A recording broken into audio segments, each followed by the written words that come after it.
La politique du Capitou a été initiée par la municipalité existante et développée par la municipalité existante. Ce projet est né dans les cartons entre 98 et 99. On s'était lancé au moment où on a créé l'agglomération, d'abord la communauté d'agglomération qui est devenue la CAVEM. Le but était d'acheter pour la ville les terrains du Capitou, déplacer le zoo, récupérer ce qui se situait en bas des Effortum au niveau du camp Lecoq pour pouvoir offrir un développement économique. Toute cette zone avec l'hôpital Jean-Louis en face, qui a été acheté par la ville à la RTSE, la région Terre Sud-Est de l'armée de terre, et pour développer une zone quaternaire. Et sur cette zone du Capitou, le but était de transférer un certain nombre d'activités qui existaient déjà sur Fréjus ou Saint-Raphaël, mais qui étaient devenues complètement enclavées parce que le développement urbain avait englobé ces entreprises. C'est le cas des entreprises qui se trouvent dans la ZAC des Sables, je vais en parler un peu après, c'est le cas de plusieurs autres entreprises, même chemin de la montagne, on a encore des véhicules lourds qui passent et qui vont partir d'ici peu. Donc on avait besoin, la ville grandissante, de délocaliser des entreprises qui utilisaient des camions de fort tonnage et de les renvoyer en périphérie. Et en même temps, c'était l'occasion de développer des nouvelles surfaces, du nouveau terrain pour offrir à de nouvelles entreprises qui venaient.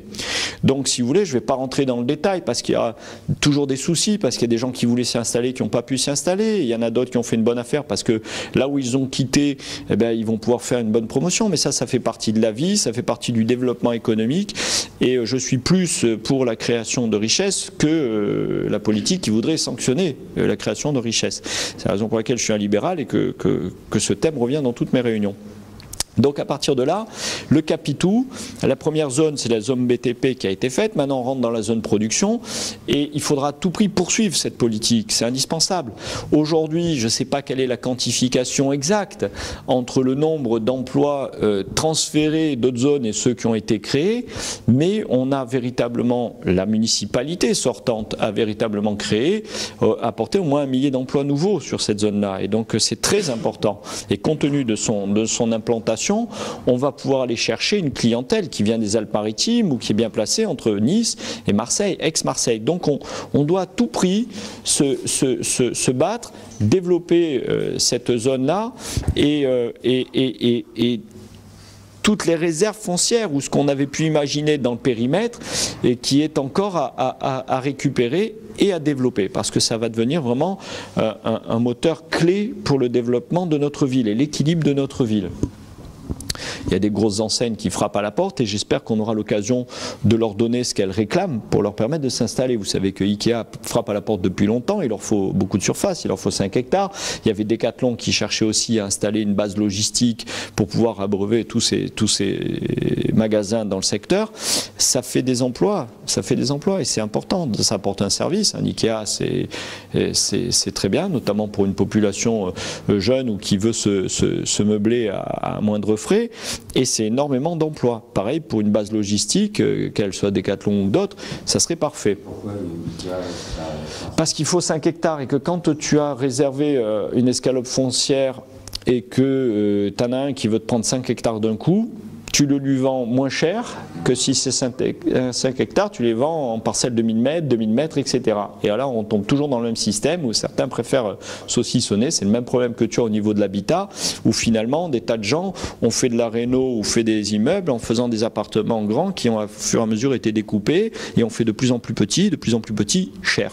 Voilà. Et on arrive à un moment donné où on n'a plus de clientèle, des familles nombreuses ne peuvent pas s'installer, ou des jeunes ne peuvent pas s'installer et se développer, parce que la taille du logement dont ils ont besoin est rare, donc cher, et du coup, ils partent dans des villages périphériques où il fait très bon vivre, où c'est beaucoup moins cher. À 20 minutes d'ici, tu trouves des endroits où tu payes 1/3 de moins pour 1/3 de surface en plus. Et quand on fait le choix, comme on est des êtres éclairés, on met dans la balance et on se dit, bon, ben après tout, je suis dans un village sympa, il y a une école communale, le petit peut aller à l'école, revenir avec son vélo, etc. Finalement, la route, elle est sympa. On pense à tous qui habitent à Paris ou dans des grandes villes et qui se tapent 1 heure de train tous les matins. Ceux qui font Amiens-Paris tous les matins, ils n'ont pas le même cadre que ceux qui vont se faire une balade jusqu'aux Arcs, au Muy, Puget, Trans, ou etc. Je veux dire. Donc ça, il faut le prendre en compte. Or, en étant nous la grosse métropole du coin de l'Est-Var et en perdant l'habitat jeune et dynamique, des jeunes couples, des jeunes familles, on perd le moteur économique de notre ville, on perd la dynamique et on le voit au-delà d'une politique répressive un peu trop qui a tué toute l'activité nocturne et toute l'ambiance. Je veux dire, on le voit, les rues sont désertes, la ville est désertée par la jeunesse et ça c'est un gros problème. Donc le développement économique va nous permettre de le faire et de faire venir de grosses entreprises. C'est une priorité parce que ces grosses entreprises offrent régulièrement des emplois. Il y a des emplois qui ne sont pas des super emplois, mais quand même, ça permet un gros turnover pour ceux qui ont une difficulté de retrouver toujours facilement un job. Mais en plus, comme ce sont des grandes entreprises, elles intègrent, et c'est une nouveauté ici, dans ce qu'on a fait à l'hôpital Jean-Louis et au Capitou, c'est elles intègrent des cadres. Parce que jusqu'à présent, l'Est-Var s'était développé sur une économie liée au tourisme avec des possédants exploitants et une main-d'œuvre au minimum syndicale. Et souvent, pas d'intermédiaire, pas de cadre dans le marketing, dans la pub, des webmasters maintenant, ou des créas, ou des comptables. Ou alors c'était mutualisé entre plusieurs. Donc plus on passera sur le cap supérieur, plus on fera venir des grosses entreprises qui tiennent dans leur rang toutes les catégories de travailleurs, et plus on fera une diversité au point de vue de l'emploi dans notre ville, et plus on créera une vraie harmonie, un véritable équilibre. C'est toujours mes thèmes favoris, mais c'est très important qu'on arrive là-dessus. Et donc cette zone du Capitou est un bel espace qu'il nous faut continuer à exploiter jusqu'au moindre de ces recoins.